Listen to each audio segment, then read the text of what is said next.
हाय दोस्तों, मेरा नाम है ऋषभ गोयल। मैं आईपीयू का एक स्टूडेंट हूँ।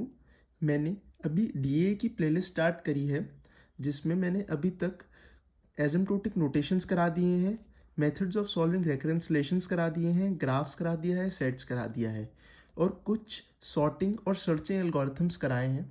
बाकी बचे हुए सॉर्टिंग एंड सर्चिंग एल्गोरिथम आज हम डिवाइड एंड कॉन्कर मेथड में पढ़ेंगे। मैंने अभी तक एक इंसर्शन सॉर्ट करा दिया है, लीनियर सर्च करा दिया है, हीप सॉर्ट करा दिया है और बबल सॉर्ट करा दिया है। अगर आप इन सब को चेक करना चाहते हैं तो मैं इन सब का लिंक ऊपर आई बटन में दे दूंगा, आप वहाँ से भी जाके इन वीडियोस को चेक कर सकते हैं और इन टॉपिक्स को समझ सकते हैं। अब आगे के बचे हुए जो हमारे सॉर्टिंग एल्गोरिथम्स हैं वो हमारे सिलेबस में डिवाइड एंड क्वांकर में गिवन है। हमें उन्हें डिवाइड एंड क्वांकर मेथड से पढ़ना है, जो कि है हमारा binary search, merge sort, quick sort, selection sort and Strassen's matrix multiplication algorithm.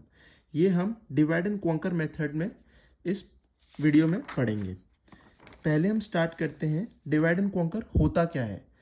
Divide and conquer divides the problem into smaller parts. इसमें हमें जो प्रॉब्लम होती है उसको कई छोटे पार्ट्स में डिवाइड कर देना होता है, कई टुकड़ों में बांट देना होता है। इंडिपेंडेंटली सॉल्व दी पार्ट्स, हर टुकड़े को हमें अलग से सॉल्व करना होता है। जो भी हमारा छोटा सा पार्ट बना उसे हम अलग से सॉल्व करते हैं, हर इंडिविजुअल पार्ट को हम इंडिविजुअली सॉल्व करते हैं। Combine the solutions to get overall solutions.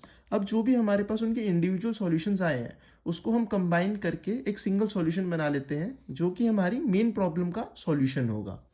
जैसे हम यहाँ पर इस फ्लो चार्ट से देखते हैं, हमारे पास एक प्रॉब्लम है ऑफ साइज n, जिसका साइज n है।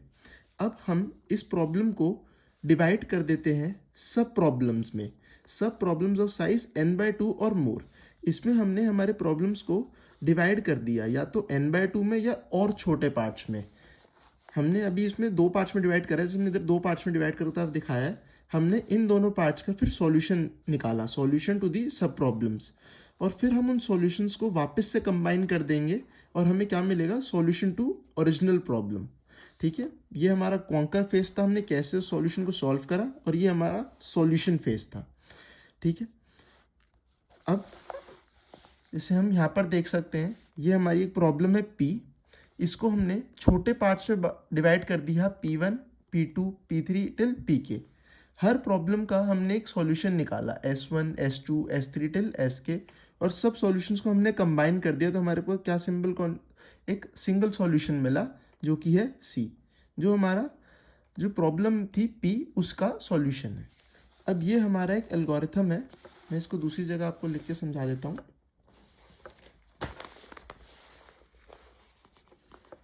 ये हमारा डिवाइड एंड कॉन्कर का जनरल मेथड एल्गोरिथम है कि डिवाइड एंड कॉन्कर हमारा जनरली वर्क कैसे करता है। जैसे मैंने आपको बताया, divide and conquer problem P, हमें डिवाइड एंड कॉन्कर करना है एक प्रॉब्लम P को।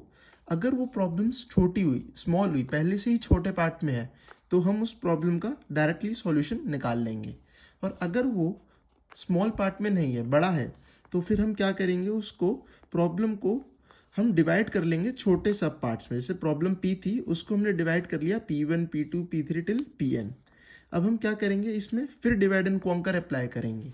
Divide and conquer in P1, हम अब सब हमारी छोटी पार्ट्स में डिवाइड हो गए। अब हम दोबारा divide and conquer of P1 करेंगे, तो divide and conquer of P1 करेंगे तो हमारा वो स्मॉल पार्ट है, अब हम डायरेक्टली उसका सॉल्यूशन निकाल पाएंगे। ऐसे सबका सॉल्यूशन निकालने के बाद हम इन सॉल्यूशंस को आखिरी में कंबाइन कर देंगे और हमें हमारा एंड सॉल्यूशन मिल जाएगा। अब डिवाइड एंड कॉन्कर के अंडर सबसे पहला मेथड जो हमारा आता है वो है बाइनरी सर्च मेथड। तो हम स्टार्ट करते हैं बाइनरी सर्च मेथड से। बाइनरी सर्च मेथड है क्या हमारा? बाइनरी सर्च मेथड हमारा आइटरेटिव मेथड है। बाइनरी सर्च मेथड हमारा दूसरा मेथड है एक सर्चिंग का आफ्टर लीनियर सर्च। ये हमारा एक इजी मेथड होता है सर्चिंग का और सबसे बेस्ट मेथड होता है। इस the array must be sorted. Binary search में हमारा जो एरे होता है वो सॉर्टेड होता है। उसमें हमेशा जो हमें एरे गिवन होता है वो सॉर्टेड होता है। हमें सॉर्टेड एरे के अंडर ही हमारे एलिमेंट को सर्च करना होता है। अब मैं सबसे पहले आपको एक एग्जांपल लेके समझा देता हूँ कि बाइनरी सर्च वर्क कैसे करता है। जैसे हमने एग्जांपल लिया, ये एक एरे है, ये एरे हमारा एक सॉर्टेड एरे है। हम बाइनरी सर्च सिर्फ सॉर्टेड एरे में ही परफॉर्म कर सकते हैं। और इस एरे में अब हमें एक एलिमेंट सर्च करना है 45। तो हम इसे कैसे सर्च करेंगे? बाइनरी सर्च मेथड के थ्रू। हम सबसे पहले उस एरे का मिड एलिमेंट निकालते हैं। जैसे हमने इस एरे में कितने एलिमेंट्स हैं हमारे पास, 7 एलिमेंट्स है, तो 7 एलिमेंट्स का हमारे पास मिड क्या होगा, मिड हमारे पास होगा 4th एलिमेंट। अब हमने इस मिड एलिमेंट को देखा और इसको चेक करा क्या ये हमारा वही एलिमेंट है जो हमें चाहिए, यस ये हमारा वही एलिमेंट है। तो हम क्या रिटर्न कर देंगे, हमारा मिड एलिमेंट दैट इज 45। पर अगर हमने लेट से सर्च करना था 84, अब हम सर्च करेंगे 84। अब 84 को सर्च करने के लिए हम क्या करेंगे, वापस वही मेथड परफॉर्म करेंगे। पहले हमने मिड निकाला, मिड हमारे पास क्या आया 45। अब हम अपने 45 को उस हम एलिमेंट से कंपेयर करेंगे जो हमें सर्च करना है। अब हम देख सकते हैं 45 हमारा छोटा है 84 से, तो इसका मतलब जो हमारा 84 है वो हमेशा हमें हमारे एलिमेंट के बाद में ही मिलेगा, क्योंकि ये एक सॉर्टेड एरे था। तो इसका मतलब अगर हमारा 45 छोटा है और 84 बड़ा है, तो जो 84 है वो हमारा कहीं ना कहीं मिड के बाद में ही होगा, क्योंकि इसके राइट साइड में बड़े एलिमेंट्स होंगे और लेफ्ट साइड में छोटे। तो राइट में अगर बड़े हैं तो 84 हमारा कहाँ लाया करेगा, 45 के राइट में। तो हम क्या करेंगे, हमारे एरे को कट डाउन कर लेंगे। अब हमारा एरे कितना रह जाएगा, 45 से आखिरी तक का। अब हम इसे हमारा फर्स्ट एलिमेंट मानेंगे और 93 को लास्ट एलिमेंट। और इसे करने के बाद अब हम फिर अपना मिड निकालेंगे। अब हमारा फर्स्ट एलिमेंट क्या है 45 और नेक्स्ट एलिमेंट क्या है 93। अब हमारे पास मिड क्या होगा इन चारों का, 60 या 84, कोई भी एक एलिमेंट हमारा मिड हो सकता है। अब हम उस मिड को चेक करेंगे हमारे जो एलिमेंट हमें चाहिए उसके साथ। अगर उसको चेक करने के बाद अगर वो एलिमेंट हमारा सेम है तो सेम होने के बाद हम उसी एलिमेंट को रिटर्न कर देंगे, और अगर हमारा वो सेम नहीं है तो उससे कंपेयर करेंगे। अगर हमारा लेट से मिड एलिमेंट है 60, अब हमारा मिड एलिमेंट अगर 60 हो गया तो 60 होने के बाद हम उससे कंपेयर करेंगे 84 से। 84 से कंपेयर करने पे हमें पता चला कि 60 हमारा छोटा है, तो 84 कहीं ना कहीं 60 के राइट में लाई कर रहा होगा। तो हम हमारे एरे को फिर कट डाउन कर देंगे कहाँ तक, 60 से 93 तक। अब हमारे पास नया एरे क्या बचेगा, 60, 84, 93। अब हम इसमें फिर बाइनरी सर्च परफॉर्म करेंगे। फर्स्ट एलिमेंट हो जाएगा हमारा 60, लास्ट एलिमेंट हो जाएगा 93 और मिड एलिमेंट क्या हो जाएगा 84। अब हम देख सकते हैं हमारा मिड एलिमेंट और हमारा सर्च एलिमेंट दोनों सेम हो गए। तो अब हम क्या रिटर्न कर देंगे, वो एलिमेंट या फिर उसका इंडेक्स। ठीक है, इस तरीके से हम बाइनरी सर्च को परफॉर्म करते हैं। अब मैं आपको इसका एल्गोरिथम समझाता हूँ। अब डिवाइड एंड कॉन्कर में हमारे एल्गोरिथम्स इंपॉर्टेंट हो जाते हैं, क्योंकि हमें एग्जाम्स में ये पूछ लिया जाता है कि डिवाइड एंड कॉन्कर के थ्रू इसका एल्गोरिथम लिखिए। तो मैं आपको एल्गोरिथम समझा देता हूँ, आप खुद भी उसको लिख सकते हैं। जैसे हमारा ये एल्गो है बाइनरी सर्च का, int binary search a, n, की।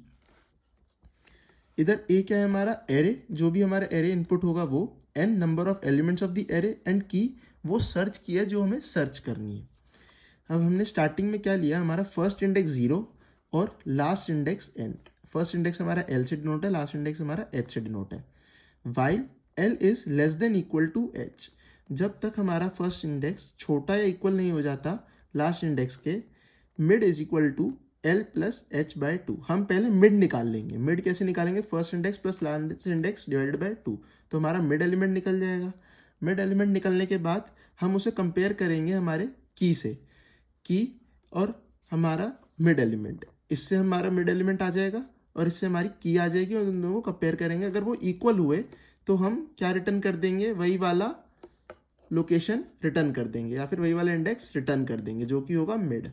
और अगर हमारी की छोटी हुई हमारे एलिमेंट से, जैसे मैंने एग्जाम्पल में आपको बताया था, हमारे इधर एग्जाम्पल में इधर जो हमारी की थी वो बड़ी थी, लेकिन इधर क्या है कि अगर छोटी हुई तो हम क्या करेंगे, कि अगर हमारी छोटी हुई, जैसे अगर हमारी इधर की हो जाती 29, की अब हमारी मिड से छोटी हो जाती, तो हम इधर कुछ क्या करते, हमारा एरे हमने पहले इधर कट डाउन कर लिया था, अब हम एरे क्या कट डाउन कर लेंगे, इधर का लेफ्ट साइड का, क्योंकि अब हमें पता है कि 29 हमारा छोटा है 45 से, तो वो 45 के लेफ्ट में लाई कर रहा होगा, क्योंकि हमारा एरे क्या है, सॉर्टेड।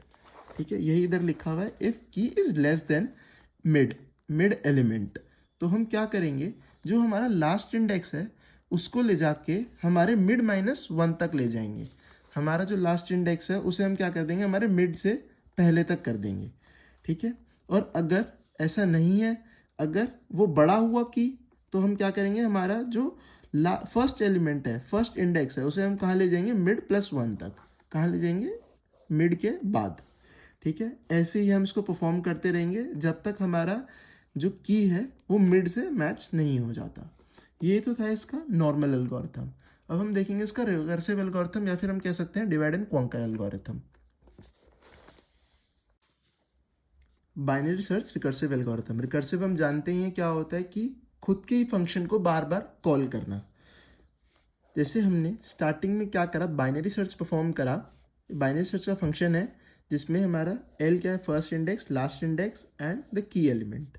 हमने पहले चेक करा, अगर हमारा फर्स्ट इंडेक्स और लास्ट इंडेक्स सेम है तो फिर हम क्या रिटर्न कर देंगे, एल रिटर्न कर देंगे, जब हमारा जो फर्स्ट इंडेक्स का एलिमेंट है और जो की एलिमेंट है वो सेम हो, अदरवाइज 0 रिटर्न कर देंगे।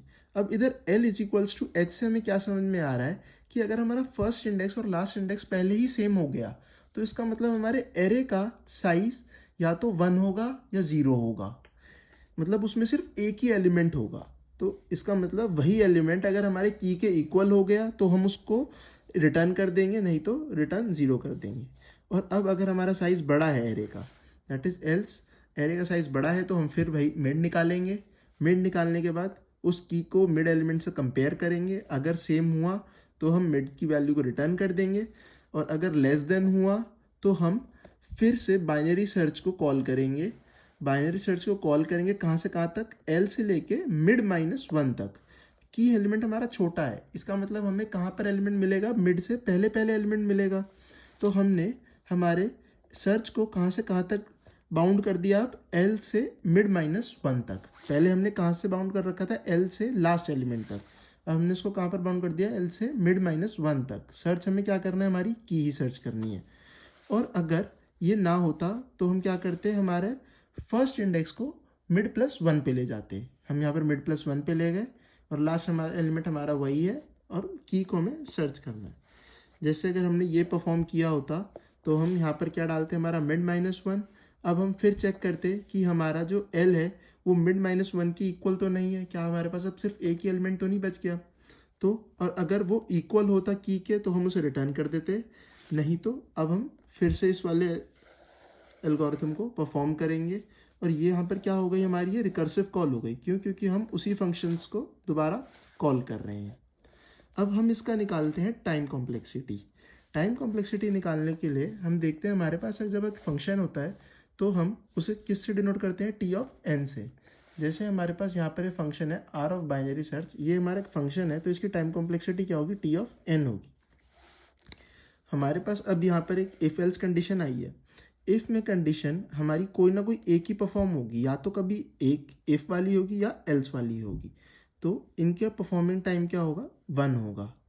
ठीक है, as any one will perform. अब जब हम इधर आए तो यहाँ पर फिर इफ एल्स कंडीशन आ गई। इफ परफॉर्म होने की एक चांस है, इफ परफॉर्म होने की एक चांस है, पर अब इधर हम देखते हैं हमारा फिर क्या आ गया, फंक्शन आ गया। पर अब हमारे पास फंक्शन का जो बाउंडेशन है वो हाफ हो गया है। पहले हमारा फंक्शन का बाउंडेशन एल से लेके एच तक था। जैसे हमारा यहाँ पर फंक्शन का बाउंडेशन एल से लेके एच तक था, जैसे पूरे n एलिमेंट्स का बाउंडेशन था, तो हमारा फंक्शन का टाइम कॉम्प्लेक्सिटी था T(n). पर अब हमने उसके फंक्शन की बाउंडेशन को हाफ कर दिया, मिड -1 ले आए। तो इसका मतलब हमारा जो उसकी इनपुट वैल्यूज़ है वो भी कम हो गई होगी, तो वो भी क्या हो गई होगी, हाफ। तो इसमें इसकी टाइम कॉम्प्लेक्सिटी क्या होगी, T(n/2). Any one will perform and n is n/2। Binary search will be applied on half. मैंने जैसे आपको बताया कि जो एरे का साइज है वो हाफ हो चुका होगा। अब इधर एल्स कंडीशन में भी इधर भी इसकी टाइम कॉम्प्लेक्सिटी क्या होगी, सेम T(n/2), क्योंकि अब हमने इधर भी क्या करा है, उसकी एरे को हाफ कर दिया है। अब इन दोनों में से भी कोई एक ही परफॉर्म होगा तो Tn/2 सिर्फ एक ही बार आएगा। अब इसकी टाइम कॉम्प्लेक्सिटी एल्गोरिथम की पूरी लिखने के लिए हम क्या करते हैं, इस सभी को ऐड कर लेते हैं। ठीक है, अब हमने ऐड करने के बाद क्या आया, T of n is equals to 1 if n is equals to 1। अगर हमारे पास एक ही एलिमेंट होता तो हम सीधा उसको आंसर दे देते, या तो L या 0, तो हमारे पास टाइम कॉम्प्लेक्सिटी क्या आती, 1 ही आती। पर अगर हमारे पास एक से ज़्यादा एलिमेंट्स है तो हमारे पास टाइम कॉम्प्लेक्सिटी क्या आएगी, Tn/2। कोई भी एक परफॉर्म होगा तो Tn/2 प्लस, अभी हम देख सकते हैं हमारे कॉन्स्टेंट्स हैं तो कॉन्स्टेंट्स को सिर्फ हम एक बार ही लिख सकते हैं, तो Tn/2 प्लस 1। ठीक है, ये हमारा इसके क्या आ गई, टाइम कॉम्प्लेक्सिटी आ गई। अब इसको अगर हम मास्टर थ्योरम से प्रूफ करेंगे, मास्टर थ्योरम से अगर आपको देखना है कैसे प्रूफ करते हैं तो वो मैंने आपको पिछली वीडियोस में सिखा रखा है, मैं ऊपर आई बटन में उसका लिंक दे दूंगा, वहाँ से भी उसको चेक कर सकते हैं। बाय मास्टर थ्योरम हमारे पास उसकी वैल्यू क्या आ जाएगी, big O of log n। तो हमारी बाइनरी सर्च की टाइम कॉम्प्लेक्सिटी क्या होती है, big O of log n। ये हमारी वर्स्ट टाइम कॉम्प्लेक्सिटी है। और अगर हम देखें हमारी बेस्ट टाइम कॉम्प्लेक्सिटी क्या होगी, ऑर्डर ऑफ 1, ये होगी हमारी बेस्ट टाइम कॉम्प्लेक्सिटी। और स्पेस कॉम्प्लेक्सिटी क्या होती है हमारी, बिग ओ ऑफ 1 होती है। ये टाइम और स्पेस कॉम्प्लेक्सिटीज हमें याद रखनी ज़रूरी है क्योंकि एग्जाम्स में पूछी जा सकती है। नेक्स्ट अब हम स्टार्ट करते हैं मर्ज सॉर्ट से। नेक्स्ट है हमारे पास मर्ज सॉर्ट। अब मर्ज सॉर्ट होता क्या है, मर्ज सॉर्ट होता है merging of the two sorted arrays, कि अगर हमारे पास दो सॉर्टेड एरे हैं तो हम उसे मर्ज कैसे करेंगे। जैसे हमारे पास यहाँ पर दो एरे गिवन है, एक एरे ए और एक एरे बी, दोनों सॉर्टेड एरे हैं। अब हमें इन दोनों को मर्ज करना है and forming another array called C. अब हम इसमें मर्जिंग कैसे परफॉर्म करेंगे, अगर हम इसमें एक पॉइंटर ले ले आई और इसमें एक दूसरा पॉइंटर ले ले जे, और हमारा जो सॉर्टेड एरे आएगा उसका पॉइंटर ले ले हम के। हम पहले क्या करेंगे, आई और जे को कंपेयर करेंगे और जो भी सबसे छोटा एलिमेंट होगा उसे हम के में शिफ्ट कर देंगे, मतलब दूसरे एरे में शिफ्ट कर देंगे।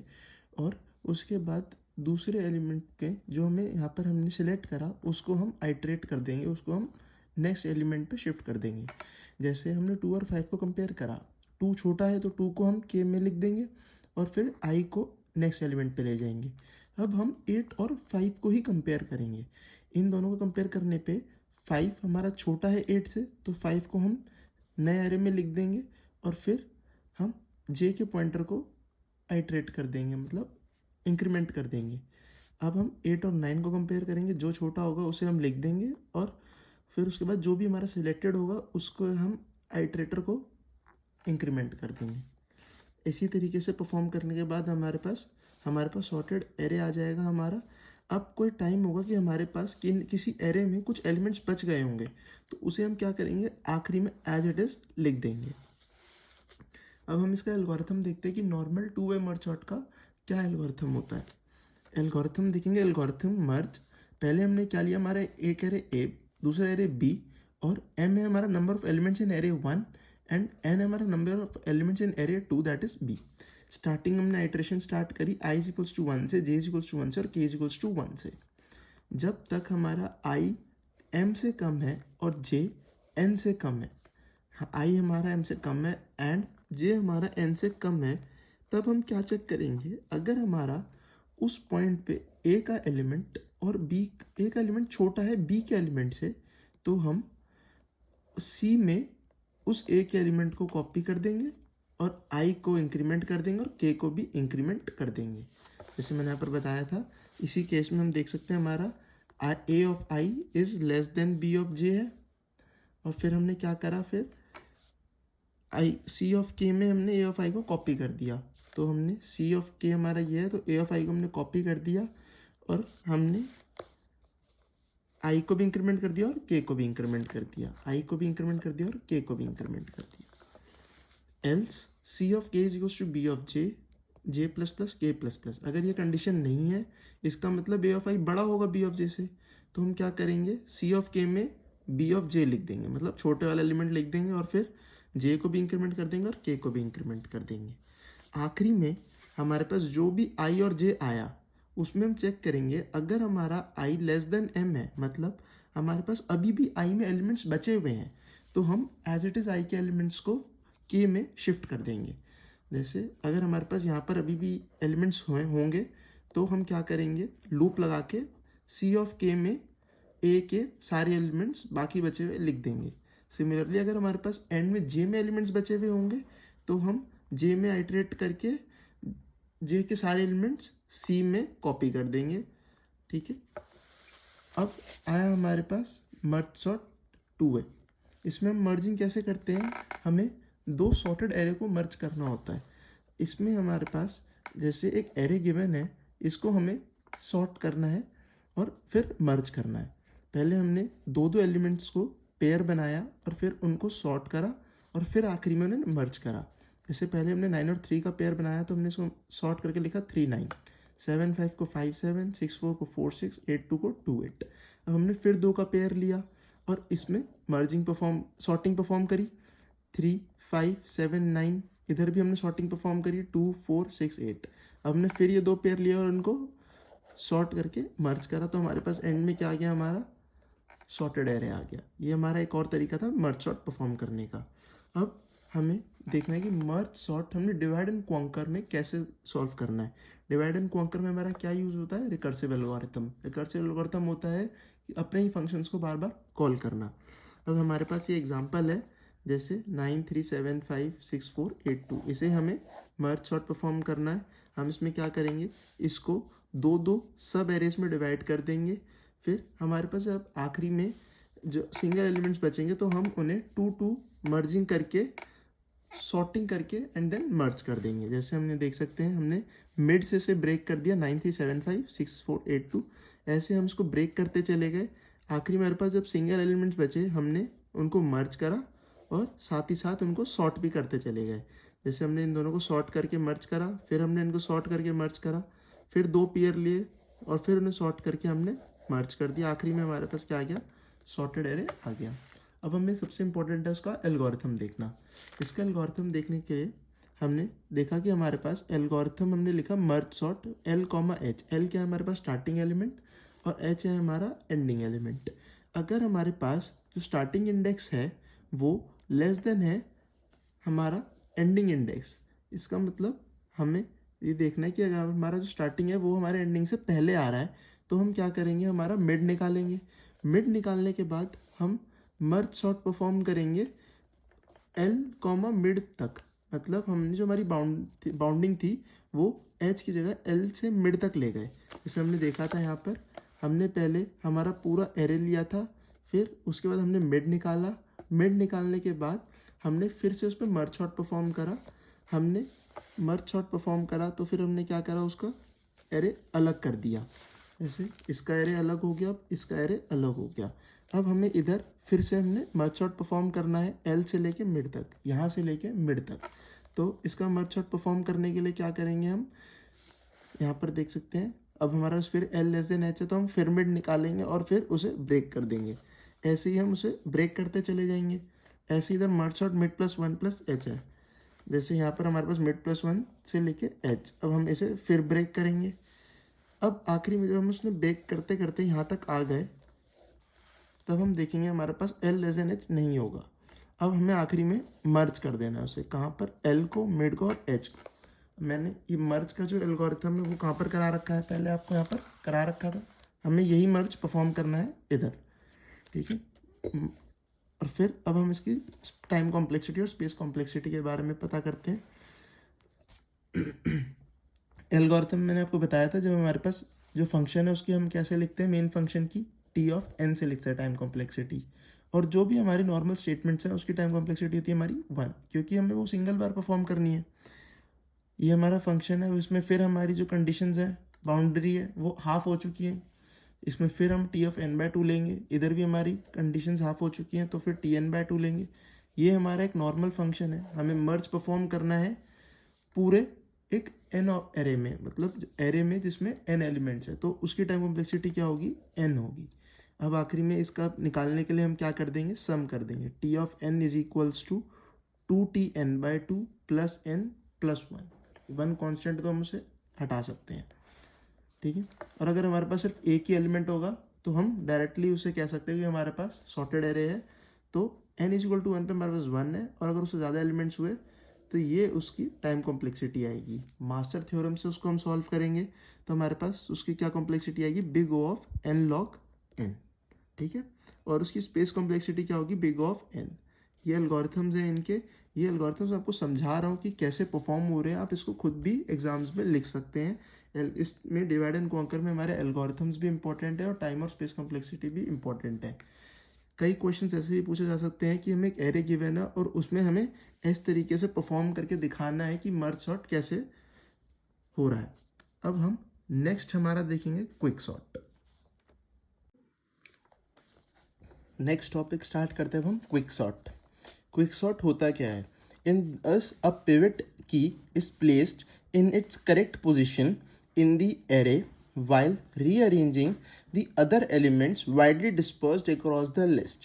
इसमें क्या करते हैं हम, एक जो लिस्ट हमें गिवन होती है उसमें हम एक एलिमेंट सेलेक्ट करते हैं जिसे हम हमारी पिवट की कहते हैं, और पिवट की के अलावा जो भी हमारे एलिमेंट्स बचे हुए होते हैं, जो भी हमारी लिस्ट में एलिमेंट्स बचे हुए होते हैं जिन्हें हम वाइडली डिस्पर्स्ड होते हैं हमारी लिस्ट में, उन्हें हम रीअरेंज करते हैं अक्रॉस हमारे पिवट की के।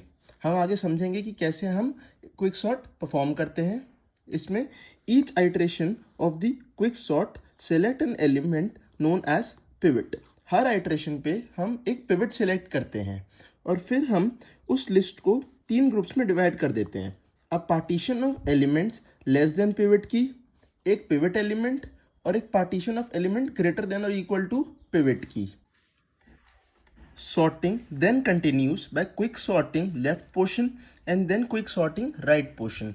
सॉर्टिंग फिर हम कैसे कंटिन्यू रखते हैं, जो हमारा पिवट एलिमेंट के लेफ्ट पोर्शन है उसमें फिर क्विक सॉर्ट यूज करते हैं, और जो पिवट एलिमेंट के राइट साइड का पोर्शन है उसमें फिर क्विक सॉर्ट अप्लाई करते हैं।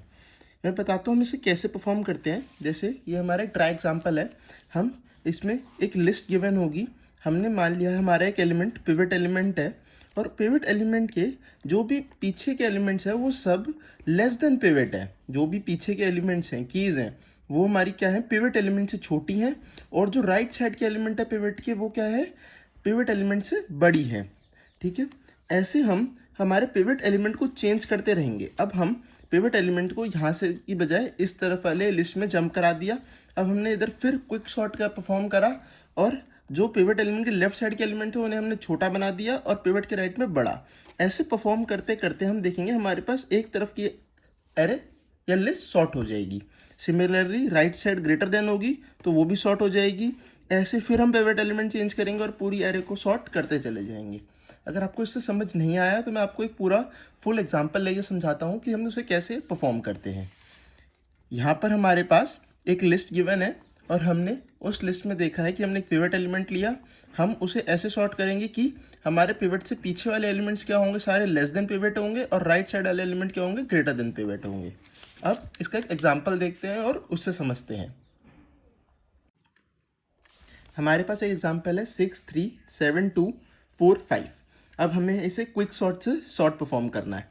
इसमें हमने एक लेफ्ट इंडेक्स लिया L, राइट मोस्ट इंडेक्स लिया R, और पिवट एलिमेंट हमने L को ही पिवट मान लिया, मतलब जो फर्स्ट इंडेक्स था उसे ही हमने पिवट ले लिया। दैट P हमारा पिवट एलिमेंट है, L हमारा लेफ्ट पॉइंटर है, R हमारा राइट पॉइंटर है। Case 1, to make P such that left of P is less than P and right of element of P are greater than P। अब हमारा main motive यही होता है कि जो हमारा पिवट एलिमेंट है उससे लेफ्ट मोस्ट एलिमेंट सारे पिवट से छोटे हों और राइट मोस्ट एलिमेंट जो है पिवट से वो सारे बड़े हों। अब हम यहाँ पर कंपेयर करते हैं हमारे पिवट एलिमेंट को और राइट मोस्ट एलिमेंट को। अब हम देख सकते हैं हमारा जो राइट मोस्ट एलिमेंट है वो छोटा है पिवट एलिमेंट से, तो वो हमेशा पिवट एलिमेंट के लेफ्ट साइड होना चाहिए। तो ये एक चीज़ परफॉर्म करने के लिए हम क्या करेंगे, हमारे पिवट एलिमेंट और राइट मोस्ट एलिमेंट को स्वैप कर देंगे और हमारा पिवट एलिमेंट को जो है उसे वापस R पे ले आएंगे। उसे हम कहाँ पर ले जाएंगे, R पे ले जाएंगे। जो हमारा राइट मोस्ट पॉइंटर है उस पर चेंज कर देंगे। यहाँ पर देख सकते हैं हम 5 और 6 को हमने स्वैप कर दिया। जो हमारा पिवट एलिमेंट है उसे हम राइट मोस्ट एलिमेंट पे ले गए। और अब हम देखेंगे कि हमारा जो लेफ्ट मोस्ट एलिमेंट है वो हमारा 6 से छोटा हो चुका है। मतलब जो हमारा पहले R था जो कि 5 है वो अब हमारा 6 से छोटा था, तो वो अब कहाँ पर आ चुका, पिवट से लेफ्ट साइड पे आ चुका। हमने पिवट को ही शिफ्ट कर दिया। अब हम लेफ्ट मोस्ट एलिमेंट को इंक्रीमेंट करेंगे और कंपेयर करेंगे 3 से। अब हम 3 और पिवट को कंपेयर करेंगे। 3 और पिवट को कंपेयर करने पे हम देखेंगे 3 हमारा छोटा है 6 से और हमारा 3 पिवट के लेफ्ट साइड ही है, तो इसका मतलब हमें यहाँ पर कोई चीज़ परफॉर्म करने की ज़रूरत नहीं है, हम लेफ्ट को इंक्रीमेंट कर देंगे। अब हम लेफ्ट को फिर से इंक्रीमेंट कर देंगे, कहाँ ले जाएंगे 7 पर। यहाँ पर पढ़ सकते हैं हम case 2 when p is equals to 6, r is equals to 6 and l is equals to 5, l is less than p। 5 क्या है हमारा, छोटा है, so no need to swap, और हम हमारे l पॉइंटर को एक राइटवर्ड शिफ्ट दे देंगे। जब हमारा फिर वापस 3 पे आया, 3 पे हमने फिर कंपेयर करा, 3 is less than 6 that is pivot, so हमारे को कोई भी मूवमेंट करने की ज़रूरत नहीं है, कोई स्वैप परफॉर्म करने की ज़रूरत नहीं है, हम हमारे बस जो लेफ्ट पॉइंटर था उसे इंक्रीमेंट कर देंगे राइट साइड पे। अब जब हमारा लेफ्ट पॉइंटर यहाँ पर आया 7 पे, फिर कंपेयर करेंगे 7 एंड 6। 7 हमारा ग्रेटर देन 6 है, लेस देन नहीं है, वो है ग्रेटर देन, तो हमारा 7 कहाँ होना चाहिए, पिवट के राइट साइड में। अब पिवट को राइट साइड में परफॉर्म करने के लिए हम क्या करेंगे, इन दोनों एलिमेंट्स को स्वैप करेंगे, हमारा जो पिवट है उसको हम इस लोकेशन पे चेंज कर देंगे, जो कि हमारा लोकेशन था L। यहाँ पर हम देख सकते हैं हमने कैसे परफॉर्म किया है, हमने 6 और 7 को स्वैप कर दिया और जो हमारा पिवट पहले R पे था उसे हम L पे ले आए, ठीक है। अब हम उसको R से कंपेयर करेंगे, अब हमारे पिवट एलिमेंट को हम R से कंपेयर करेंगे। अब 7 और 6 को कंपेयर करके देखेंगे हम, 7 हमारा बड़ा है 6 से और वो राइट साइड ही है, तो हम यही चाहते थे, तो अब हम हमारे जो R पॉइंटर है उसको डिक्रीमेंट करेंगे, हम उसे लेफ्ट साइड शिफ्ट करेंगे एक, और हमारा R पॉइंटर कहाँ आ जाएगा 4 पर। अब हम फिर 4 और 6 को कंपेयर करेंगे। 4 हमारा क्या है, लेस देन 6 है, लेस देन है तो हमारे पिवट एलिमेंट की लेफ्ट साइड होना चाहिए, उसको परफॉर्म करने के लिए हम क्या करेंगे, स्वैप परफॉर्म करेंगे और फिर पिवट एलिमेंट को कहाँ ले जाएंगे, दूसरे पॉइंटर पर, दैट जो कि है R पॉइंटर पर। यहाँ पर देख सकते हैं हमने स्वैप परफॉर्म करा और पिवट एलिमेंट हमारा कहाँ चला गया, राइट मोस्ट पॉइंटर पे, ठीक है। अब हम फिर 4 और 6 को कंपेयर करके चेक करेंगे, तो हम देख सकते हैं हमारा 4 लेस देन 6 है और 4 हमारा कहाँ लाई कर रहा है, left side of pivot element. अब लेफ्ट को इंक्रीमेंट करेंगे, वो 2 पे आ जाएगा, 2 पे आने के बाद हम फिर उसे 6 से कंपेयर करेंगे, 2 लेस देन 6 है और वो लेफ्ट साइड ही है, तो ये हमारा बिल्कुल सही है। अब हमें क्या करना है, फिर लेफ्ट को इंक्रीमेंट करना है। अब हम देख सकते हैं लेफ्ट को हमारा इंक्रीमेंट करने पे हम एक ही लोकेशन पे आ चुके हैं, इसका मतलब अब इस पोजीशन पे हमारा जो पिवट एलिमेंट के लेफ्ट साइड के एलिमेंट्स है वो सब उससे छोटे हो चुके होंगे और पिवट एलिमेंट के राइट मोस्ट जो एलिमेंट्स है वो सब उससे बड़े हो चुके होंगे। अब इससे हमें समझ में आता है कि हमारे जो लेफ्ट साइड के छोटे एलिमेंट्स हैं और जो राइट साइड के बड़े एलिमेंट्स हैं उन्हें हम एक अलग अलग लिस्ट की तरह यूज़ कर सकते हैं और उनमें हम फिर से क्विक सॉर्ट अप्लाई कर सकते हैं। As all the elements of pivots are less than the pivot and the right elements are greater than the pivot, so we apply quick sort method to left and right of the pivot। अब हम जो right pivot है, pivot की right side के elements और pivot की left side के elements हैं उनमें अलग अलग क्विक सॉर्ट अप्लाई करेंगे। राइट साइड एलिमेंट तो सिंगल एलिमेंट है 7, तो उसको तो हम एक सेपरेट लिख सकते हैं, और जो हमारा बचा 5 3 4 2 इसमें हम फिर से क्विक सॉर्ट अप्लाई करेंगे। कैसे, फिर हमने लेफ्ट मोस्ट पॉइंटर लिया, एक राइट मोस्ट पॉइंटर लिया और पिवट लिया। सिमिलरली हमने स्टेप्स परफॉर्म करें, उसमें सॉर्ट करने के पिवट के लेफ्ट साइड का एलिमेंट छोटा और राइट साइड का एलिमेंट बड़ा होना चाहिए। आखिरी में हमें क्या मिला यहाँ पर 2 3 4 5। अब ये हमारा क्या है, सॉर्टेड लिस्ट है। सॉर्टेड लिस्ट मिलने के बाद हमने क्या करा, इसमें हमारा पिवट एलिमेंट जो प्रीवियस एलिमेंट था, प्रीवियस पिवट, उसे ऐड कर दिया और राइट मोस्ट एलिमेंट जो कि हमारा एक सिंगल एलिमेंट था उसे ऐड कर दिया। तो हमारे पास क्या आ गई, हमारी फाइनल एरे आ गई, फाइनल लिस्ट आ गई सॉर्टेड। अगर हमारे पास राइट मोस्ट एलिमेंट में और ज़्यादा एलिमेंट्स होते तो हम उसमें फिर से क्विक सॉर्ट अप्लाई करते, जैसे हमने लेफ्ट साइड में करा, और फिर उसको सॉर्ट करने के बाद हम उसमें यहाँ पर मर्ज कर देते, ठीक है। इस तरीके से परफॉर्म होता है क्विक सॉर्ट। अब मैं आपको इसका एल्गोरिथम दिखाता हूँ। ये है एल्गोरिथम, ये सिंपल एल्गोरिथम है, किस तरह स्टेप्स परफॉर्म हो रहे हैं। Choose the highest index value as pivot. Highest index value भी आप चूज कर सकते हैं, या फिर लेफ्ट मोस्ट एलिमेंट है उसको भी आप पिवट चूज कर सकते हैं, उससे इस्तेमाल करने में, यूज करने में आसानी होती है। Take 2 variables to point left and right of the list excluding pivot. एक हमने लेफ्ट लिया और एक हमने राइट लिया। Left point to be the low index, right point to be the high index. While values of the left are less than pivot, move right. अगर pivot से left element वाली जो भी एलिमेंट्स है वो लेस देन है तो हमें राइट हमें हमारा जो इंडेक्स एल है उसे राइट में इंक्रीमेंट करना है। While values at right is greater than pivot move left. और हमारा अगर राइट मोस्ट एलिमेंट जो हमारा राइट मोस्ट एलिमेंट है वो ग्रेटर देन हमारा पिवट है तो हमें उसे डिक्रीमेंट करेंगे और हम उसे एक एक लेफ्ट साइड पे लाते शिफ्ट करते रहेंगे। If both steps 5 and 6 does not match swap left and right. अगर हमारी ये कंडीशन ट्रू नहीं होती, हमने देखा अगर जहाँ पर भी हमारी ये कंडीशन ट्रू नहीं हो रही थी हम क्या परफॉर्म कर रहे थे, स्वैप परफॉर्म कर रहे थे। If left is equals to less than और equal to right the point where they meet is new pivot. जब हमने देखा हमारा लेफ्ट और राइट इक्वल आ गए तब हमने देखा कि हमारा ये एंड पॉइंट था। अब हम नया पिवट फाइंड करेंगे कैसे, हमारे दोनों एलिमेंट्स को, दोनों लिस्ट को अलग से तोड़ के। ठीक है, अब मैं आपको इसका divide and conquer algorithm show करता हूँ। ये हमारा डिवाइड एंड कॉन्कर एल्गोरिथम है। पहले हम पार्टीशनिंग देखेंगे कैसे करते हैं और फिर हम उसे क्विक सॉर्ट करेंगे। पार्टीशनिंग हम क्या कर रहे थे, जो हमारा एल और एच है, जो हमारा एल था और जो आर था, आर की जगह इधर हमने एच ले रखा है, उससे कोई डिफरेंस नहीं, आप आर भी ले सकते हैं। जो हमारा एल और एच है उसमें हमने देखा था कि हम जब तक पास आते रहेंगे जब तक वो इक्वल नहीं हो जाते। और पार्टीशनिंग हम कब कर देते हैं, जब हमारा एल और एच इक्वल आ जाए, पिवट एलिमेंट भी वही हो और हमारा जो उसके लेफ्ट साइड के एलिमेंट्स हो वो लेस देन हो, राइट साइड के एलिमेंट पिवट एलिमेंट से ग्रेटर हो, तो हम उन्हें ब्रेक कर देते हैं, दो अलग एरेज में तोड़ देते हैं। ठीक है, उसे हम पार्टीशनिंग कहेंगे। पहले हमने पिवट एलिमेंट लिया ए ऑफ एल, जो हमारा एल एलिमेंट था उसे ही हमने पिवट एलिमेंट ले लिया। जो हमारा एल इंडेक्स था उसे हमने पिवट लिया, आई एल के इक्वल कर दिया और जे एच के इक्वल कर दिया। अब ये हमारा एक लूप है जो हम परफॉर्म करेंगे कब तक, while I is less than J. हम क्या करेंगे, अगर हमारा आई लेस देन पिवट है तो हम आई को इंक्रीमेंट करेंगे। हमने देखा था पहले भी अगर आई हमारा पिवट से कम था, जो हमारा ए ऑफ आई है वो पिवट से कम था, तो हम क्या करते थे, आई को इंक्रीमेंट करते थे और फिर पिवट से चेक करते थे। सिमिलरली राइट साइड में हमने देखा था कि अगर हमारा जो राइट साइड वाला एलिमेंट है वो पिवट से ज़्यादा है तो हम राइट साइड को डिक्रीमेंट करते हैं और फिर चेक करते हैं। सिमिलरली हमने देखा रखा है do J minus while a of J is greater than pivot. और अगर अभी भी हमारा आई जे से छोटा है तो हम ए ऑफ आई और ए ऑफ जे को स्वैप कर देंगे। ठीक है, और फिर हम पिवट एलिमेंट को अपडेट कर देंगे A of L comma A of J को स्वैप करके, और हमारा जे को हम रिटर्न कर लेंगे। ये है हमारी पार्टीशनिंग।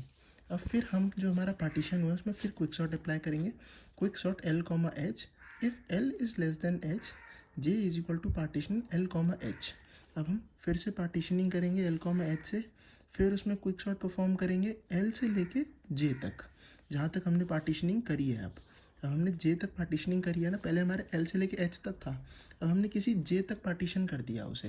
जैसे हमारा एक एरे है, ये हमारा एल था, ये एच था। अब मान लीजिए हमने यहाँ तक पार्टीशनिंग कर दी जे तक, तो अब हम एल से लेके जे तक एक नया क्विक सॉर्ट बना लेंगे और J+1 से लेके एच तक दूसरा क्विक सॉर्ट कर देंगे। इसमें अलग से क्विक सॉर्ट परफॉर्म करेंगे, इसमें अलग से क्विक सॉर्ट परफॉर्म करेंगे, जैसे मैंने आपको वहाँ पिछले एग्जाम्पल में बताया था। ये एल है, फर्स्ट एलिमेंट हमारा एल है, लास्ट एलिमेंट हमारा एच है। हमने किसी जे पे, ये हमारा एंड होता है, तो एल से जे तक हमने फिर पार्टीशनिंग करी है और J+1 प्लस एच तक हमने फिर पार्टीशनिंग करी है और उनमें क्विक सॉर्ट परफॉर्म करा है। ये हमारा एल्गोरिथम था डिवाइड एंड कॉन्कर का। इसे आपको याद करना तो आप याद कर सकते हैं, वैसे बहुत कम पूछा जाता है एग्जाम्स में। मैं टाइम कॉम्प्लेक्सिटी बता देता हूँ। बेस्ट केस की होती है big O of n log n, और फर्स्ट केस की होती है n², और स्पेस कॉम्प्लेक्सिटी होती है बिग O ऑफ 1। ठीक है, अब हम नेक्स्ट सॉर्ट स्टार्ट करते हैं, वो है सिलेक्शन सॉर्ट, और फिर हमारा बचेगा स्ट्रैसन्स मैट्रिक्स मल्टीप्लिकेशन। ठीक है, अब हम देखते हैं सिलेक्शन सॉर्ट। अब हम स्टार्ट करते हैं selection sort. Find the minimum in the unsorted array and replace it in the sorted array. इसमें हम क्या करते हैं, हमारे पास एक एरे गिवन होता है अनसॉर्टेड एरे, उसमें हम जो भी सबसे मिनिमम एलिमेंट होता है उसको सिलेक्ट करते हैं और फिर उसको उसकी राइट लोकेशन पे प्लेस कर देते हैं। हम इस एरे को दो एरेज में डिवाइड कर देते हैं, एक सॉर्टेड एरे और एक अनसॉर्टेड एरे। हमें क्या करना होता है, जो अनसॉर्टेड एरे होता है उससे हम मिनिमम एलिमेंट सिलेक्ट करते हैं और उसे सॉर्टेड एरे के एंड में प्लेस कर देते हैं। जैसे इस एग्जांपल में देखते हैं, हमारे पास एग्जांपल गिवन है 65, 25, 12, 22 एंड 11। ये हमारे पास एक एरे गिवन है। अब हम इसमें से सबसे पहले सबसे मिनिमम एलिमेंट फाइंड करेंगे। सबसे मिनिमम एलिमेंट हमें देखने में पता लग रहा है 11 है। हमने 11 को सिलेक्ट किया, और हमने उसे सॉर्टेड एरे में सबसे एंड में प्लेस कर दिया।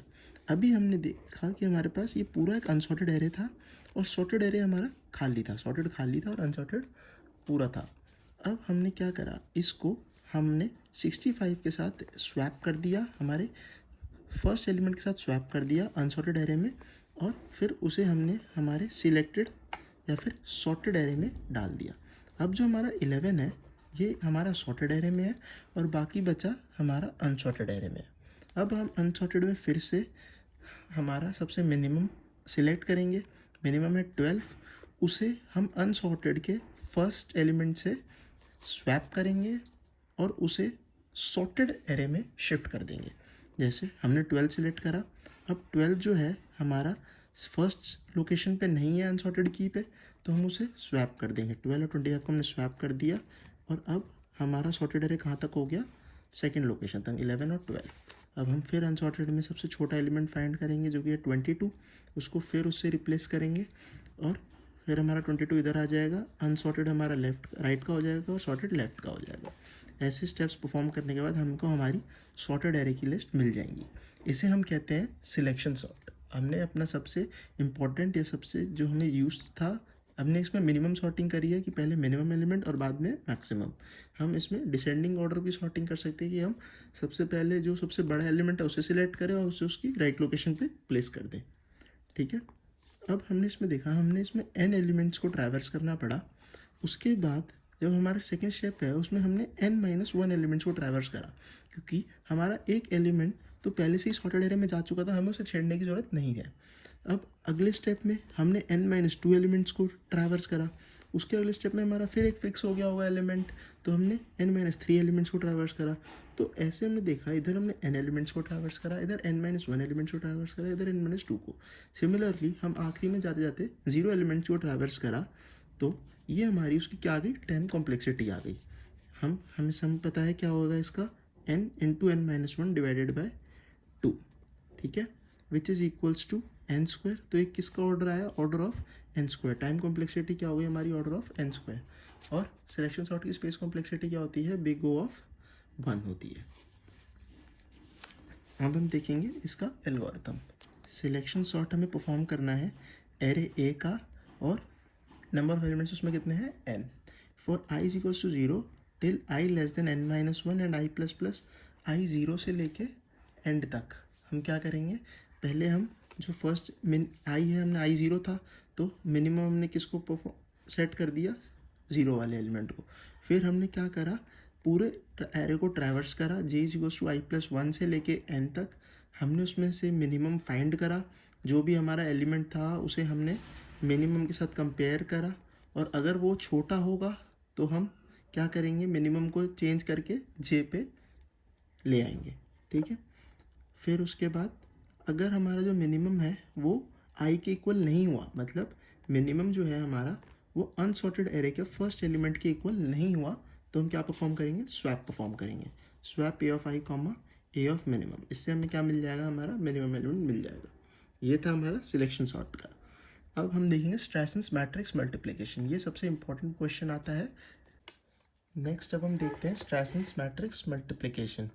स्ट्रैसन्स मैट्रिक्स मल्टीप्लिकेशन क्या होता है वो मैं अभी आगे डिस्कस करता हूँ। पहले हम देखते हैं कि नॉर्मल मैट्रिक्स मल्टीप्लिकेशन क्या होता है।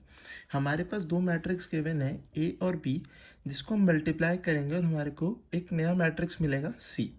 अगर हमारे पास मैट्रिक्स A 2x2 का है और मैट्रिक्स B भी 2x2 का है, इधर हम देख सकते हैं हमारे पास ये 2x2 का है और ये मैट्रिक्स भी 2x2 का है, तो हम जानते हैं कि अगर हम इस दोनों को मल्टीप्लाई करेंगे तो हमारा जो इसके नंबर ऑफ कॉलम्स है और जो दूसरा मैट्रिक्स के नंबर ऑफ रोज हैं वो सेम होने चाहिए, ताकि उसमें मैट्रिक्स में मल्टीप्लिकेशन परफॉर्म हो सके।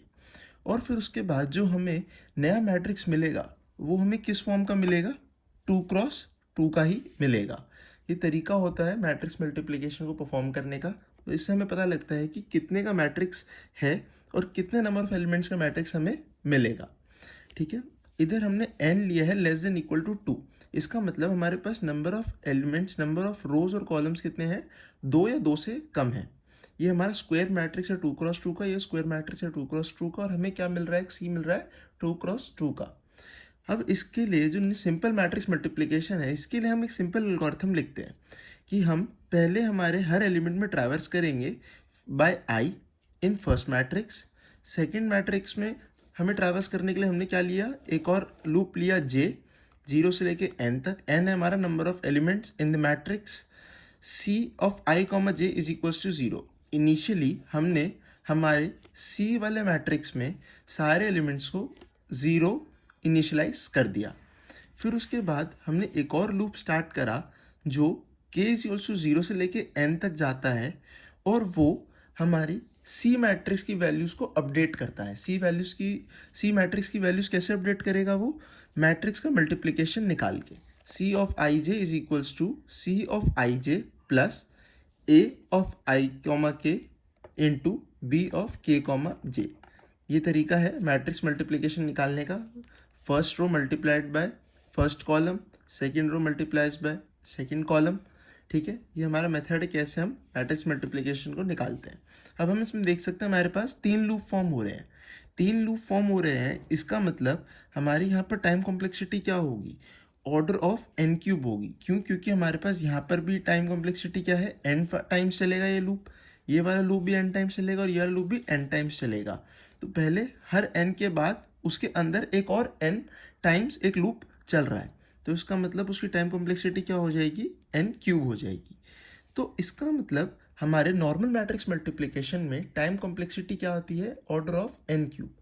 तो स्ट्रैसन्स ने क्या करा, स्ट्रैसन्स ने इस मैट्रिक्स मल्टीप्लिकेशन को और सिंपलर करा और जो इसकी टाइम कॉम्प्लेक्सिटी थी उसको रिड्यूस करा। हमारा मेन मोटिव क्या होता है कि हमारे प्रोग्राम में जो भी हम टाइम यूज़ हो रहा है हमारा प्रोग्राम को परफॉर्म होने में, वो कम से कम लगे। लेकिन अगर हम सिंपल मैट्रिक्स मल्टीप्लिकेशन यूज़ करते हैं तो हमारे पास टाइम कॉम्प्लेक्सिटी आती थी ऑर्डर ऑफ n क्यूब। स्ट्रैसन्स ने उसको और ऑप्टिमाइज करा और बेटर इक्वेशंस परफॉर्म करी और उसकी इक्वेशन और टाइम कॉम्प्लेक्सिटीज़ को कम करा। जैसे इधर ऑर्डर ऑफ n क्यूब है तो उसने कुछ कम करके ऑर्डर ऑफ n की पावर 2 पॉइंट कुछ करा, वो हम आगे देखेंगे इसने कितनी करी और क्या थी वो। ठीक है, देखिए अब डिवाइड एंड कॉन्कर से स्ट्रैसन्स ने कैसे इक्वेशंस को प्रूव करा और कैसे उसने बताया कि टाइम कॉम्प्लेक्सिटी और कम हो सकती है। हम डिवाइड एंड कॉन्कर से इसको समझते हैं। मान लीजिए हमारे पास 2 मैट्रिक्स हैं ए और बी। इसमें हमारे पास पिछले मैट्रिक्स में हमने 2x2 एलिमेंट्स का मैट्रिक्स लिया था, इसमें हमारे पास 4x4 एलिमेंट्स का मैट्रिक्स है। हमने इसको 2x2 में डिवाइड कर लिया, दोनों मैट्रिक्स को हमने 2x2 में डिवाइड कर लिया। जो पहले 2x2 के एलिमेंट थे उसे हमने नाम दे दिया A11, नेक्स्ट 2x2 को हमने नाम दे दिया A12, ऐसे सिमिलरली A21, A22। हमने एक मैट्रिक्स के अंदर ही सब मैट्रिक्स डिवाइड कर दिए। ठीक है, ये हमारे सब मैट्रिक्स हैं और उसको कंबाइन करके एक और मैट्रिक्स फॉर्म हो रहा है। ऐसे हमने 4 के कंबाइंड फॉर्म में मैट्रिक्स डिफाइन कर दिए। We divided 4x4 matrix into 2x2। Now अब हम इसका एल्गोरिथम लिखते हैं। Matrix multiplication of a comma B N N. A and B हमारा मैट्रिक्स है और n हमारा क्या है, डायमेंशन। डायमेंशन मतलब कि कितने नंबर ऑफ एलिमेंट्स हैं। इधर हमारे पास केस में कितने हैं, 4x4। If n is less than equal to 2, अगर n 2 या 2 से कम हो, मतलब अगर मैट्रिक्स हमारा 2x2 या उससे कम का हो, तो हमारी इक्वेशंस क्या होगी, C11। C है जो हमारा मैट्रिक्स मल्टीप्लाई करने पे फॉर्म हो रहा है, जो हमारा फॉर्म हो रहा है उसमें हम कैसे निकलेंगे। अगर हमारा लेस देन इक्वल टू 2 है तो हमने पिछले नॉर्मल सिंपल मैट्रिक्स मल्टीप्लिकेशन में देखा था कैसे निकालते हैं इसको। n less than equal to 2 में C11 क्या होगा हमारा, A11 B11 plus A12 B21। जैसे देख सकते हैं हम A11 into B11 plus A12 into B21। ये हमारा क्या एक एलिमेंट देगा, हमारे जो नया मैट्रिक्स फॉर्म हो रहा है मल्टीप्लाई करके उसका फर्स्ट एलिमेंट। जैसे मैं यहाँ C एलिमेंट लिख देता हूँ, इसको मल्टीप्लाई करने के बाद C एलिमेंट में हमारा फर्स्ट एलिमेंट का क्या फॉर्म होगा, A11 into B11 plus A12 into B21। ये हमारा क्या होगा, फर्स्ट एलिमेंट होगा। ठीक है, सिमिलरली और एलिमेंट्स हम निकाल सकते हैं, C12, C21, C22। क्या है ये वाला जो हमारा आया है, ये हमारा आया है C11। ऐसे ही हमारे क्या निकल जाएंगे C12, ऐसे ही C21 और C22। ये तो तब होगा जब 2x2 मैट्रिक्स होगा। बट अगर हमारे पास उससे बड़ा एलिमेंट्स के मैट्रिक्स हों तो हम क्या करेंगे, हम पहले मिड फाइंड करेंगे। जैसे अगर हमने 4x4 का मैट्रिक्स लिया था तो उसका मिड क्या आया 2, तो हमने उसको कितने में डिवाइड कर दिया, 2x2 में डिवाइड कर दिया। ठीक है, अब उसका हमने फिर मैट्रिक्स मल्टीप्लिकेशन लिखा कि उसका जो फाइनल प्रोडक्ट होगा, जो हमारा फाइनल मैट्रिक्स बनेगा C, उसमें हमारे पास एलिमेंट्स किस फॉर्म के होंगे। जैसे हमने पहला एलिमेंट लिखा C11, C11 is matrix multiplication of A11, B11 and n/2। इस पे हमने इस पॉइंट पे यही मैट्रिक्स मल्टीप्लिकेशन कॉल करी, जिसमें हमारा अब मैट्रिक्स A क्या है, A11, दूसरा मैट्रिक्स क्या है हमारा B11। अब हमें इन दोनों में matrix multiplication, simple matrix multiplication solve करनी है। उससे हमारा क्या आएगा, जो कि हमारा 4x4 में फर्स्ट एलिमेंट होगा। ठीक है, जो हमारा 4x4 मैट्रिक्स में फर्स्ट एलिमेंट होगा उसकी वैल्यू हमारे पास इस मैट्रिक्स मल्टीप्लिकेशन को सॉल्व करने पे आएगी। जैसे पहले हमने इसको इससे मल्टीप्लाई करेंगे और फिर इसको इससे मल्टीप्लाई करेंगे, तो हमारे पास क्या आएगा, 4x4 मैट्रिक्स का जो फर्स्ट एलिमेंट है वो हमें मिलेगा। मैं आपको यहाँ लिख के दिखाता हूँ। जैसे हमारे पास 4x4 मैट्रिक्स का एलिमेंट्स क्या होंगे, C12, C11, C12, C21, C22। ये हमारा फाइनल मैट्रिक्स फॉर्म होगा। अब इसमें C11 की वैल्यू हम कैसे लिखेंगे, A11 into B11, A11 into B11 plus A12 into B21, A12 into B21। ठीक है, और इसको परफॉर्म करने के लिए, इसको इससे मल्टीप्लाई करने के लिए हमें इसके अंदर के जो मैट्रिक्स है उसे भी मल्टीप्लाई करना पड़ेगा हमारे नॉर्मल मेथड से। वो कैसे होगा, जो हमने यहाँ देखा था वैसे। ये इस पूरे मैट्रिक्स में ऐसे मल्टीप्लिकेशन फॉर्म होगी और उसके हर वैल्यूज़ को हम फाइंड कर सकते हैं। सिमिलरली अगर हमें C12 निकालना हमारे 4x4 मैट्रिक्स में, तो हम कैसे निकालेंगे, C12 निकालने के लिए हम क्या करेंगे, first row multiplied by second column, A11 into B12 plus A12 into B22। ऐसे हम और एलिमेंट्स निकाल सकते हैं। ये हमारी क्लास 10th या क्लास 12th की मैथ्स है, ये सब हमें पता है कैसे निकालते हैं। मैं आगे आपको समझाता हूँ। जैसे अगर हमारा n 4 से बड़ा हो तो हमने उसे पहले सब मैट्रिसेस में डिवाइड कर लिया, फिर हमने मैट्रिक्स मल्टीप्लिकेशन परफॉर्म करा उसके सब मैट्रिसेस में और उन्हें ऐड करा।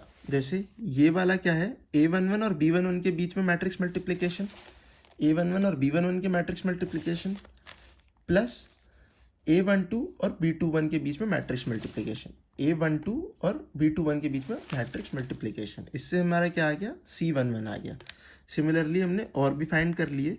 अब इसमें हम देख सकते हैं अगर हमारे पास n ग्रेटर देन 2 हो जाता है तो हमारे पास एडिशन नंबर ऑफ टर्म्स कितनी आ गई, 1 2 3 4 5 6 7 8। हमारे पास 8 नंबर ऑफ मल्टीप्लिकेशंस आ गए, matrix multiplications. As here are 8 multiplications to be solved and 4 editions.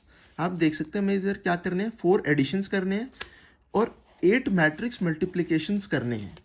तो इसकी टाइम कॉम्प्लेक्सिटी हम कैसे लिखेंगे, इसकी टाइम कॉम्प्लेक्सिटी हम लिखेंगे, this is time complexity T of n is equals to 8 into T of n/2 plus n square. अब मैं आपको बताता हूँ ये टर्म आई कैसे है। T ऑफ n/2 आया है कि हमारे पास अगर पूरा एलिमेंट है, हमारे पास पूरा एल्गोरिथम है, तो इसकी टाइम कॉम्प्लेक्सिटी क्या होगी, T ऑफ n होगी। जैसे अगर हम इस फंक्शन को परफॉर्म कर रहे हैं तो हमारे पास टाइम कॉम्प्लेक्सिटी क्या होगी, T ऑफ n होगी। पर अगर हम इसी फंक्शन को n/2 number of times perform कर रहे हैं, उसके हमने जो नंबर ऑफ एलिमेंट्स थे उसको हाफ कर दिया, तो उसकी टाइम कॉम्प्लेक्सिटी भी क्या हो जाएगी, हाफ हो जाएगी। तो अब इस मैट्रिक्स मल्टीप्लिकेशन को परफॉर्म करने के लिए हमारे पास टाइम कॉम्प्लेक्सिटी क्या लग रही होगी, T ऑफ n/2। और हमने देखा है हमें मैट्रिक्स मल्टीप्लिकेशन कितनी बार करना है, 8 टाइम्स। तो हमारे पास T ऑफ n/2 कितनी बार आ गया, 8 टाइम्स। ठीक है, और अब हम देखते हैं कि एन स्क्वायर हमारे पास कैसे आया। एन स्क्वायर हमारे पास आया एडिशन टर्म से, हमने 4 टाइम्स एडिशन करा है इसका, तो एडिशन हमारे पास कितना यूज हो रहा है, matrix addition, so time complexity is of addition will be N square. हमारे पास एडिशन का मैं आपको दिखाता हूँ। जैसे अगर हमने इस दो मैट्रिक्स में एडिशन परफॉर्म करना है, अगर हम सिर्फ A11 और B11 में एडिशन परफॉर्म करें तो हमें कैसे ऐड करना होगा, A11 plus B11, A12 plus B12, A21 plus B21, A22 plus B22। हमें उसके n square number of times addition perform करना पड़ रहा है।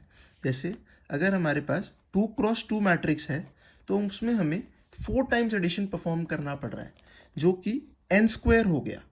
ठीक है, सिमिलरली इधर हमारे पास 4 क्रॉस 4 मैट्रिक्स है, उसमें हमें कितनी बार एडिशन परफॉर्म करना पड़ रहा है, इसमें अगर हम एडिशन परफॉर्म करें तो इसमें हमें कितनी बार एडिशन परफॉर्म करना पड़ेगा, 16 टाइम्स। सिमिलरली इसमें तो हमें पर कितना टाइम एडिशन परफॉर्म करना पड़ रहा है, n स्क्वायर टाइम्स। मैंने आपको यहाँ बताया जैसे हमारे पास n नंबर ऑफ एलिमेंट्स है, n 2 क्रॉस 2 का है हमारे पास मैट्रिक्स है, तो उसमें हमें कितनी बार परफॉर्म करना पड़ेगा, n square, that is 2 into 2, 4 times हमें एडिशन परफॉर्म करना पड़ेगा।